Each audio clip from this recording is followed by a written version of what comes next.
It wasn't too long ago that the legendary Stan Lee passed away and left behind one of the biggest legacies when it comes to pop culture and entertainment. This, of course, being Marvel Comics, which he's best known for along with the likes of Jack Kirby. Now, when it comes to Stan Lee being a household name, I think everybody will agree he's the one that pretty much everybody knows when it comes to Marvel. Let's talk about why they'll never replace him and why they never should try, because it'll never work.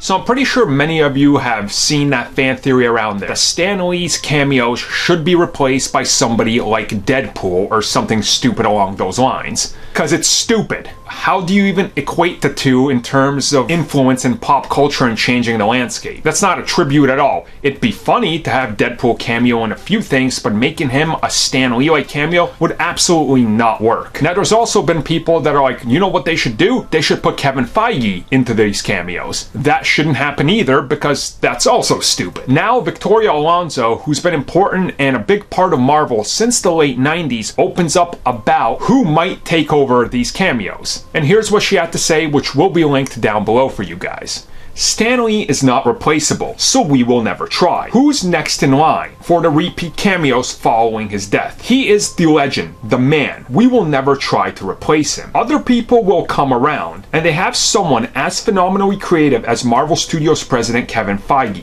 But there's only one Stan Lee. And there's a little bit more to this in case you guys want to read into it, but let's just be real, she's right. You know, I think we all know who Kevin Feige is, the people watching this video, but let's just take a step back and look at it realistically. Steve Jobs was a name that pretty much everybody knew out there. Steve Jobs, Apple, you connected those two. Stan Lee, Marvel, you connect those two. When people heard that Stan Lee passed away, even people that did not read comics or anything, they know Stan Lee and Marvel were very much related. They were two things. It's kind of like Bill Gates and Microsoft. Kevin Feige, you put his cameos in there, us nerds are gonna know who it is, but the casual everyday will just be like, who's that guy in a hat? Again, it doesn't have the same ring. Yes, he's responsible for Marvel Studios, and we all love what Kevin Feige's done, but let's be real. Trying to take over a cameo like that just puts you in the spotlight in such a negative light. And not just that, it's rather disrespectful. And as she says, there can only be one Stan Lee. He will forever live on as the legend that he was. Those cameos worked because everybody knew who Stan Lee was, and you're never gonna recapture that. And that's kind of how it is, and honestly, I don't think many people are going to disagree with this. I mean, yeah, the Deadpool people are going to be pissed in the comments, being like, no, you're wrong, Deadpool should be everywhere because he's the greatest thing since the Big Bang happened. Oh, great, now I'm pushing evolution theory, and that's probably not allowed either. So, since he was created in the biblical times, there, appease everybody on YouTube, because you can't say anything that's opinionated.